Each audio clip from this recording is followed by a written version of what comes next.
नमस्कार, मैं doctor Alok Srivastava genius commerce classes Atraulia से एक बार फिर आपके बीच में एक नया वीडियो लेकर उपस्थित हुआ हूं। आज का हमारा टॉपिक है पार्टनर्स कैपिटल अकाउंट।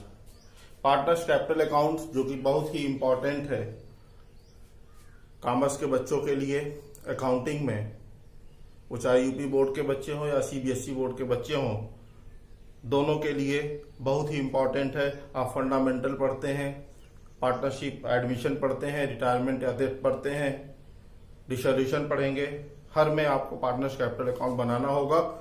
तो ये बेहद जरूरी है कि हम पार्टनर्स कैपिटल अकाउंट को बनाना अच्छे तरीके से सीखें। आइए आज हम इसी टॉपिक पे चर्चा करते हैं।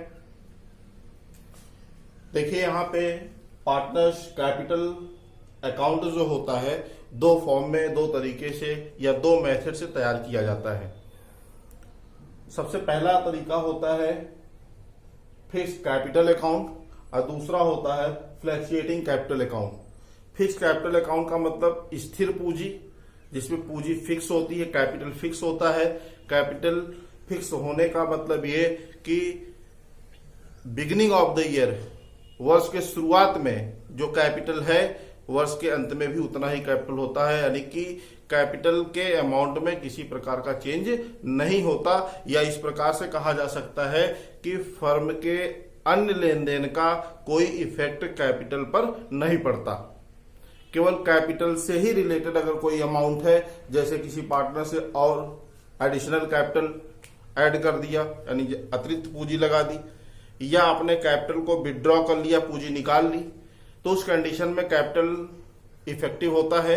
अन्यथा हर केस में जो होता है वो कैपिटल फिक्स होता है, अन्य किसी मदों का कैपिटल पर कोई असर नहीं होता। दूसरा तरीका होता है फ्लक्चुएटिंग कैपिटल का। फ्लक्चुएटिंग का मतलब होता है परिवर्तनशील पूंजी। परिवर्तनशील पूंजी का मतलब जो परिवर्तनीय हो, बदलता रहे, यानी वर्ष के प्रारंभ में बिगिनिंग ऑफ द ईयर में कुछ और है, एंड ऑफ द ईयर में कुछ और है, चेंज होता रहे, फ्लक्चुएट करता रहे, उसको हम कहते हैं फ्लक्चुएटिंग कैपिटल अकाउंट। ठीक है, तो आज हम इन दोनों कैपिटल अकाउंट के बारे में डिटेल से चर्चा करने वाले हैं। आइए सबसे पहले हम देखते हैं फिक्स कैपिटल अकाउंट, स्थिर पूंजी खाते कैसे बनाए जाते हैं। जब आपको प्रश्न में फिक्स कैपिटल अकाउंट बनाने के लिए बोला है, यानी कैपिटल का नेचर फिक्स हो, तो उस कंडीशन में आप तुरंत ये समझ जाइए कि हमें दो अकाउंट प्रिपेयर करने होंगे। दो अकाउंट का मतलब, एक तो हम बनाएंगे कैपिटल अकाउंट या पार्टनर्स कैपिटल अकाउंट लिख सकेंगे, और दूसरा हम बनाते हैं करेंट अकाउंट, चालू खाता। यानी दो खाते फिक्स कैपिटल की कंडीशन में, in the case of fix capital account, दो कैपिटल अकाउंट हम प्रिपेयर करते हैं, पहला कैपिटल अकाउंट और दूसरा करेंट अकाउंट। और जबकि फ्लक्चुएटिंग कैपिटल अगर है तो फ्लक्चुएटिंग कैपिटल में हम केवल कैपिटल अकाउंट बनाते हैं, करंट अकाउंट नहीं बनाते। आइए देखते हैं, ये फॉर्मेट हमने बना रखा है बोर्ड पे, तो आइए देखते हैं कि इसमें कैसे कैसे मदों को दिखाते हैं, कैसे बनाते हैं। ध्यान से देखिए, निश्चित रूप से ये वीडियो आपको देखने के बाद कैपिटल अकाउंट बनाने में कोई प्रॉब्लम नहीं होगी। सबसे पहले हम ये देख लेंगे क्वेश्चन में हमारे कितने पार्टनर्स है फर्म में, 2 हैं, 4 हैं, 6 हैं, जो भी है पार्टनर्स, उतने कॉलम हम यहां बना लेते हैं। फॉर्मेट एक पार्टिकुलर का होगा, बाकी ये पर्टिकुलर पार्टनर्स का कॉलम होता है। एक पार्टनर्स के लिए एक कॉलम, जितने भी पार्टनर्स हैं क्वेश्चंस में 2 से ज्यादा ही रहेंगे, 2 या 2 से ज्यादा, तो 2, 3, 4, 6 जो भी हैं। जैसे 3 है तो यहाँ पे हमने 2 का एग्जाम्पल लिया हुआ है, ए और बी पार्टनर माना है। मान लीजिए सी है तो ए बी सी का बनेगा, डी भी है तो ए बी सी डी का बनेगा इधर भी, और ए बी सी डी इधर भी। यानी जितने पार्टनर्स हैं उतने कॉलम डेबिट साइड में भी और उतने कॉलम क्रेडिट साइड में भी आप बना लेंगे। फिर इनका नाम यहां लिख लिया जाएगा ताकि ये पता चले कि कौन सा अमाउंट किस पार्टनर से या कौन सा कैपिटल किस पार्टनर से रिलेटेड है। फिर हम बात करेंगे दिखाना क्या है हमें इसमें। तो फिक्स कैपिटल के कंडीशन में आप ये चीज ध्यान रखिए कि फिक्स कैपिटल में केवल और केवल कैपिटल से रिलेटेड अमाउंट ही हम इसमें दिखाते हैं। जैसे बिगिनिंग में, यानी वर्ष के प्रारंभ में 1 अप्रैल को आप देखेंगे क्वेश्चन में कि 1 अप्रैल को पार्टनर्स का कैपिटल क्या है। जो पार्टनर्स का कैपिटल दिया हुआ उसको हम यहां लिख लेंगे बाई बैलेंस बीडी करके, ए का कैपिटल यहां, बी का कैपिटल यहां, और भी पार्टनर है सी डी, उनका कैपिटल उसमें दिखा लिया जाएगा। ठीक है, फिर इसके बाद हम क्वेश्चन को पढ़ते हैं और ये देखते हैं कि क्या किसी पार्टनर्स ने कोई एडिशनल कैपिटल ऐड किया है, अतिरिक्त पूंजी लगाई है।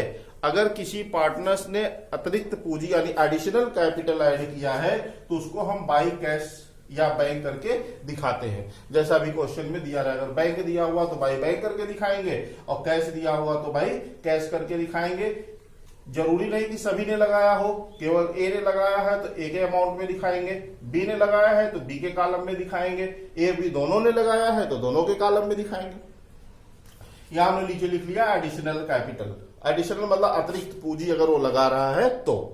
ठीक है, फिर इसके बाद हम देखते हैं क्वेश्चन में, कभी कभी पीछे आपने क्वेश्चन में पढ़ा होगा कि कुछ दिन बाद जो है या कुछ महीने बाद कुछ पार्टनर्स अपना कैपिटल विड्रॉ कर लेते हैं, अपना कैपिटल निकाल लेते हैं। अगर प्रश्न में इस तरीके का दिया हुआ है कि किसी पार्टनर ने अपना कैपिटल विड्रॉ कर लिया है तो उसको हम कहां दिखाएंगे, डेबिट साइड में।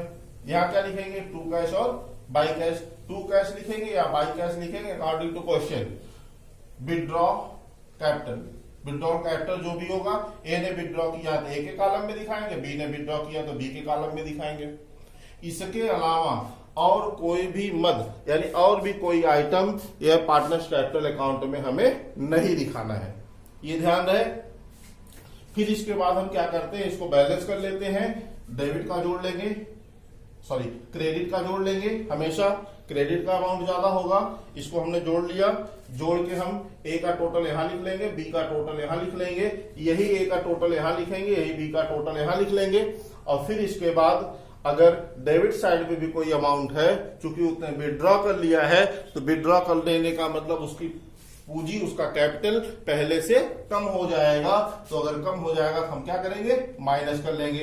इसको माइनस कर लेंगे, इस अमाउंट से इसको माइनस कर लेंगे। माइनस करने के बाद जो आएगा वो हमारा बैलेंस सीडी का अमाउंट होगा। ठीक है, इसके बाद जितने पार्टनर्स है इसी तरह से सबका हम बैलेंस कर लेंगे। बैलेंस करने के बाद ये पार्टनर्स कैपिटल अकाउंट हमारा प्रिपेयर हो जाता है। ये फिक्स कैपिटल के कंडीशन में आपको बताया जा रहा है। इसके तुरंत बाद, जस्ट बाद, इसी के नीचे आप एक दूसरा फॉर्मेट बिल्कुल सेम इसी तरीके से बनाएंगे। ऊपर आप लिखेंगे पार्टनर्स करेंट अकाउंट, जितने पार्टनर्स है उतने कॉलम डेबिट साइड में, उतने ही कॉलम क्रेडिट साइड में आप बना लेंगे। और इसके बाद अब इसको बनाना शुरू करते हैं।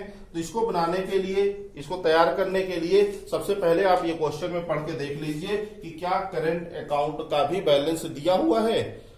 कभी कभी क्वेश्चन में 1 अप्रैल को करंट अकाउंट का बैलेंस भी दिया रहता है कि ए का बैलेंस इतना था करंट अकाउंट का, बी का इतना था, सी का इतना था, है ना। तो अगर दिया हुआ है तो हम बैलेंस बीडी लिखते हैं उसको। ठीक है, फिर ये देख लिया जाएगा उसमें कि कभी कभी किसी पार्टनर्स का डेबिट बैलेंस भी होता है। करंट अकाउंट में किसी पार्टनर्स का डेबिट बैलेंस, वहां ब्रैकेट में अगर डेबिट है तो ब्रैकेट में डेबिट करके लिखा होता है। तो अगर डेबिट बैलेंस है तो उसको हम कहां दिखाएंगे, डेबिट साइड में क्या लिखेंगे, टू बैलेंस बीडी डेबिट में। अगर मान लीजिए बी का डेबिट बैलेंस दिया हुआ है तो बी का बैलेंस हमने यहां दिखा लिया, और ए का क्रेडिट बैलेंस दिया हुआ है तो ए का बैलेंस हमने यहां दिखा लिया। और अगर प्रश्न में करंट अकाउंट का बैलेंस नहीं दिया है तो बैलेंस बीडी लिखने की आवश्यकता नहीं है। अक्सर प्रश्न में नहीं भी होता है, तो नहीं है तो करंट अकाउंट में बैलेंस बीडी डेबिट या क्रेडिट किधर भी लिखने की जरूरत नहीं है। फिर इसके बाद हम बात आगे करते हैं कि इसमें और क्या क्या चीजें दिखाई जाएंगी। इसमें दिखाने के लिए आपको एक बात ध्यान रखना है कि पार्टनर्स जो होता है वो फर्म से कुछ चीजें प्राप्त करता है और कुछ फर्म उनसे प्राप्त करती है। तो फर्म से पार्टनर्स को जो कुछ भी मिलना होता है उसे हम क्रेडिट में दिखाते हैं। क्या क्या मिलेगा, इंटरेस्ट ऑन कैपिटल, इनके पूंजी पर ब्याज। ये जो आपने कैपिटल यहां दिखा रखा है, जो कैपिटल यहां दिखा रखा है उस पे इंटरेस्ट आपने कैलकुलेट किया और यहां पे दिखा लिया। अगर बीच में इन्होंने इंट्रोड्यूस किया हुआ है एडिशनल कैपिटल या विड्रॉ किया हुआ है तो वो मंथ के अकॉर्डिंग मंथ देख लेंगे, कितने महीने तक उनकी पूंजी कितनी रही है, कैपिटल कितना रहा है, उस मंथ के अकॉर्डिंग इंटरेस्ट का कैलकुलेशन करके और उसको टोटल करके तब हम यहाँ पे दिखाएंगे। जैसे मान लीजिए 1 अप्रैल को ए ने 1 लाख रुपए पूंजी लगाई, ठीक है। फिर इसके बाद 1 अक्टूबर को ये 50,000 रुपए और ऐड कर लिया, एडिशनल कैपिटल। तो 1 अप्रैल से इनका कैपिटल कितना था, 1 लाख था, और 1 अक्टूबर को 50,000 और इंट्रोड्यूस किया, यानी बढ़ गई पूंजी इनकी। जब capital interest on capital calculate करना होगा तो सबसे पहले 1 अप्रैल से लेके 1 अक्टूबर तक कितना महीना हो रहा है, 1 अप्रैल से लेके 1 अक्टूबर, इसका मतलब 6 मंथ। 6 मंथ का इंटरेस्ट हम चार्ज करेंगे 1 लाख पे, और 1 अक्टूबर सब इनका कैपिटल 50,000 प्लस यानी 1,50,000 हो जा रहा है, 1,50,000 हो जा रहा है। तो बाकी के 6 महीने का जो इंटरेस्ट होगा वो 1,50,000 पे निकालेंगे, यानी इस 6 महीने का अलग और इस 6 महीने का अलग, कुल 12 महीने का 12 मंथ का इंटरेस्ट कैलकुलेट करके हम यहाँ पे दिखाएंगे। इस तरह के भी क्वेश्चंस आपको मिलेंगे। तो इंटरेस्ट ऑन कैपिटल हम दिखा लेते हैं।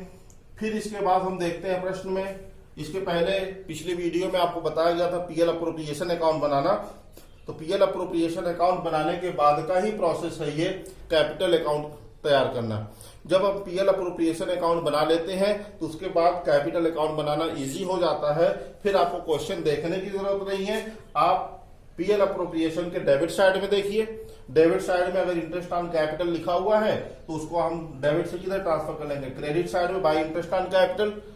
पीएल अप्रोप्रिएशन के डेबिट में अगर किसी पार्टनर्स को सैलरी देने की बात कही गई है, सैलरी दी गई है, तो उसको हम बाई सैलरी करके उसके कैपिटल में दिखा लेंगे। ए को दी गई है तो ए में दिखा लेंगे, बी को दी गई है तो बी में दिखा लेंगे। किसी पार्टनर्स को कमीशन दिया गया है तो वो कमीशन निकाल के दिखा लिया जाएगा, आफ्टर बिफोर, इसका जिक्र हमने पीछे वाली वीडियो में किया हुआ, उसे आप देख लें। फिर इसके बाद जो पीएल अप्रोप्रिएशन की प्रॉफिट होती है वो डिविजिबल प्रॉफिट होती है, वो पार्टनर्स में डिस्ट्रीब्यूट कर दी जाती है। तो जिस पार्टनर्स को जितना हिस्सा उसमें मिला हुआ है उस पार्टनर्स का उतना हिस्सा हम यहाँ पे ए का हिस्सा ए के अकाउंट में दिखा देंगे, और जो बी का शेयर होगा बी के शेयर का कैपिटल में अकाउंट में दिखा लेंगे, ए का ए के अमाउंट में और बी का बी के अकाउंट में। इतनी मैक्सिमम इतनी चीजें हम दिखाते हैं। इसके बाद हम डेबिट साइड में आते हैं। तो डेबिट साइड में जब आते हैं तो बैलेंस तो हमने पहले ही बता दिया था कि अगर बैलेंस है तो दिखाएंगे, डेबिट बैलेंस है तो दिखाएंगे, नहीं है तो इधर कुछ नहीं दिखाना है। इसमें आप हमेशा ध्यान रखें, डेबिट साइड में केवल 2 मदें दिखाई जाती है, 2 आइटम्स दिखाए जाते हैं। एक ड्राइंग दिखाया जाता है, ड्राइंग क्वेश्चन में आप देख लेंगे कि ए ने कितना ड्राइंग किया, बी ने कितना ड्राइंग किया, यानी पार्टनर्स ने एनुअल यानी पूरे वर्ष में जो ड्राइंग किया हुआ है, ड्राइंग ड्यूरिंग द ईयर, उसका पूरा का पूरा अमाउंट हम यहाँ पे दिखाते हैं। और इसके बाद इंटरेस्ट ऑन ड्राइंग के बारे में पिछली वीडियो में हमने बताया था, जो भी आपने कैलकुलेट कर रखा है वो इंटरेस्ट ऑन ड्राइंग का अमाउंट आप यहाँ पे दिखा लेंगे। कभी कभी पीएल अप्रोप्रिएशन बनाते समय लॉस आ जाता है, तो अगर लॉस आएगा, प्रॉफिट हमने बताया था कि प्रॉफिट आता है तो वो क्रेडिट साइड में दिखाते हैं यहाँ पे, और अगर लॉस आया है तो उसको हम डेबिट साइड में दिखा लेते हैं। जिस पार्टनर्स का हिस्से में जितना लॉस आया उसको इधर दिखा लेंगे। दिखाने के बाद फिर हम इसका बैलेंस करते हैं। बैलेंस करने के लिए एक एक पार्टनर्स का हम बैलेंस करना शुरू करेंगे। सबसे पहले हम ए का टोटल कर लेंगे, यहाँ जो इसका टोटल आया है उसको हम डेबिट साइड में भी दिखा लेंगे, यहाँ और यहाँ सेम अमाउंट होना चाहिए। फिर इसके बाद डेबिट साइड में जो कुछ भी हमने दिखा रखा है, बैलेंस अगर है तो balance, drawing, interest on drawing, इन सबको टोटल करके इसमें से माइनस करके यहाँ हम दिखा लेते हैं। ये हमारा होता है बैलेंस सीडी। उसी तरीके से हम बी का बैलेंस कर लेंगे, यहाँ टोटल करेंगे क्रेडिट साइड, वही बैलेंस हम यहाँ डेबिट साइड में दिखाएंगे, और डेबिट साइड के अमाउंट को माइनस जोड़ के इसमें से माइनस कर लिया जाएगा, तो ये बी का बैलेंस आ जाएगा, जिसको हम बैलेंस सीडी के सामने लिखते हैं। ये बैलेंस सीडी आप एक बार लिख करके दोनों अमाउंट इसी के सामने लिखेंगे, 2 बार बैलेंस सीडी लिखने की आवश्यकता नहीं है। तो बच्चों, इस तरीके से हमने देखा फिक्स कैपिटल अकाउंट के कंडीशन में किस तरीके से हम अकाउंट प्रिपेयर करते हैं। एक बार फिर से मैं इसे बता दे रहा हूं, देख लीजिए। फिक्स कैपिटल अकाउंट में जब हम कैपिटल अकाउंट बनाने की बात होती है तो उस समय हम capital account, fix current account, दो अकाउंट तैयार करते हैं। कैपिटल अकाउंट में केवल कैपिटल से रिलेटेड अकाउंट दिखाएंगे, बाकी और जितनी भी चीजों को दिखाना होता है उन सारी मदों को हम करंट अकाउंट में दिखाते हैं, क्योंकि कैपिटल हमारा फिक्स रहेगा, कैपिटल में चेंज नहीं होना है, इसलिए कैपिटल में और कोई चीजें दिखाने की आवश्यकता नहीं है। ठीक है, आइए अब दूसरी टॉपिक में बात करते हैं। In the case of fluctuating capital, in the case of fluctuating capital, यानी फ्लैक्चुएटिंग कैपिटल में जो कैपिटल हमारा परिवर्तनशील है, उस परिवर्तनशील पूंजी की दशा में हम किस तरीके से अकाउंट प्रिपेयर करेंगे। ये आसान है, अगर ये पॉइंट आपको समझ में आ गया तो फ्लैक्चुएटिंग कैपिटल को बनाने में आपको कोई दिक्कत नहीं होगी, किसी भी प्रकार की परेशानी नहीं होगी। इसमें केवल एक ही अकाउंट प्रिपेयर करते हैं जिसको हम कहते हैं कैपिटल अकाउंट, उसमें करंट अकाउंट बनाने की आवश्यकता नहीं है। अब यहां करना क्या है, हमें जब हमें केवल कैपिटल अकाउंट ही बनाना है, ध्यान से सुनिएगा, जब हमें केवल कैपिटल अकाउंट ही बनाना है, करंट अकाउंट नहीं बनाना है, तो कैपिटल से रिलेटेड जितनी भी सारी चीजें हैं वो सब हम कहां दिखा देंगे, कैपिटल अकाउंट में ही दिखा देंगे। मतलब कि पहले यहां पे हम बाई बैलेंस बीडी दिखा लेंगे, एडिशनल कैपिटल है तो वो एडिशनल कैपिटल दिखा देंगे। इसके बाद interest on capital, interest on drawing, salary, commission, profit and loss appropriation account का डेबिट या क्रेडिट बैलेंस, जो भी प्रॉफिट या लॉस आया है वो सारी चीजें हम यहाँ दिखाते चले जाते हैं। एक बार मैं इसे बना के आपको बता दे रहा हूं, बात आपको समझ में आ जाएगी। चलिए देखते हैं, इसको थोड़ा सा बड़ा कर लेते हैं। अब ये एक ही अकाउंट में बनेगा। चलिए यहाँ पे बैलेंस जो 1 अप्रैल को, 1 अप्रैल को जो इनका कैपिटल का बैलेंस दिया, हमेशा 1 अप्रैल का दिखाएंगे, वही दिया भी रहता है प्रश्न में, क्वेश्चन में। तो 1 अप्रैल को बाई बैलेंस बीडी हमने दिखा लिया इनका। अगर एडिशनल कैपिटल है तो बाई कैश या बैंक करके दिखा लिया, और इसके बाद हम दिखाते हैं यहाँ पे बाई इंटरेस्ट ऑन कैपिटल। ए का ए में दिखा लेंगे, बी का बी में दिखा लेंगे। बाई सैलरी, ए का बी का, बाई कमीशन, ए का बी का, by profit and loss appropriation account, अगर प्रॉफिट है तो इधर ए का बी का।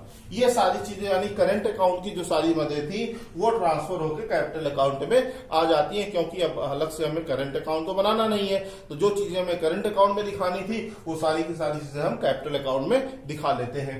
फिर इसके बाद इस साइड आ जाते हैं, तो यहाँ पे हमें अगर पार्टनर्स ने कैपिटल विड्रॉ किया हुआ है तो उसको हमने पहले ही बता दिया था, टू कैश या बैंक करके यहाँ पे हम दिखा लेते हैं। और चीजें क्या दिखानी है, इसमें बच गया हमारा ड्राइंग, जो कैपिटल अकाउंट में हमेशा डेबिट साइड ही दिखाते हैं, ए की ड्राइंग, बी की ड्राइंग, और इस ड्राइंग पे इंटरेस्ट, यानी इंटरेस्ट ऑन ड्राइंग, ये ए का और बी का, ये दिखा करके अब हम इसका बैलेंस कर लेंगे। अगर लॉस है पीएल अप्रोप्रिएशन अकाउंट का, तो कॉमनली बात है कि प्रॉफिट को अगर हम डेबिट क्रेडिट साइड में दिखा रहे हैं तो लॉस है तो उसको इधर ना दिखा करके डेबिट साइड में दिखाएंगे। फिर इसके बाद हम बैलेंस करते हैं। बैलेंस करते समय ध्यान रखेंगे ये दोनों एक सीध में होना चाहिए, ऊपर सिंगल लाइन नीचे डबल लाइन खींच करके बंद करते हैं। पहले हम क्रेडिट का अमाउंट टोटल करेंगे, ए का हमने टोटल कर लिया, फिर इसी को हमने बी के ए का टोटल ए के अमाउंट में यहां लिख लिया। फिर डेबिट साइड में जो मदे हैं उनको जो अमाउंट है इनको जोड़ा, जोड़ के इसमें से माइनस किया, माइनस करने के बाद यहां दिखा लिया। उसी तरीके से बी का क्रेडिट में हमने टोटल किया, वही टोटल हमने डेबिट में दिखाया। बी के डेबिट का सारा अमाउंट जोड़ करके इसके टोटल में से माइनस कर दिया, यहां दिखा दिया। अब जो ये माइनस करने के बाद बैलेंस बचा है इसको हम लिख लेते हैं by to balance C D. ये हमारा बैलेंस सीडी है। अब यहाँ ये चूंकि फ्लैक्चुएटिंग कैपिटल है तो फ्लैक्चुएटिंग कैपिटल का मतलब ये हो गया कि जो कैपिटल यहाँ था, अब यहाँ जो कैपिटल आएगा ये ओपनिंग कैपिटल होगा, ये क्लोजिंग कैपिटल होगा, दोनों चेंज होंगे, या तो पहले से बढ़ जाएगा या पहले से कम हो जाएगा। इसलिए इसको फ्लैक्चुएट करता है, इसलिए इसको परिवर्तनशील पूंजी या फ्लैक्चुएटिंग कैपिटल कहते हैं। तो इस तरीके से आपने देखा कि किस तरीके से हम पार्टनर्स कैपिटल अकाउंट तैयार कर सकते हैं। उम्मीद है कि आपको सारी चीजें इसमें समझ में आई होंगी। अगर फिर भी किसी मद में या किसी पॉइंट में आपको प्रॉब्लम हो रही है तो आप कमेंट सेक्शन में हमसे कमेंट करके उसकी जानकारी ले सकते हैं। किसी भी तरह का प्रश्न आपके अगर मन में, वैसे सारे हमने कोशिश की सभी तरह के प्रश्नों का उत्तर हम इसमें दे सके। अगर किसी भी प्रकार का कोई डाउट है तो आप उसे क्लियर कर सकते हैं। और अगर वीडियो आपको पसंद आई हो तो अपने दोस्तों को भी शेयर कीजिए, लाइक कीजिए और सब्सक्राइब कीजिए। जरूर देखिए बेहतर तैयारी के लिए जीडीएस कॉमर्स क्लासेज अतरौलिया की ये वीडियो।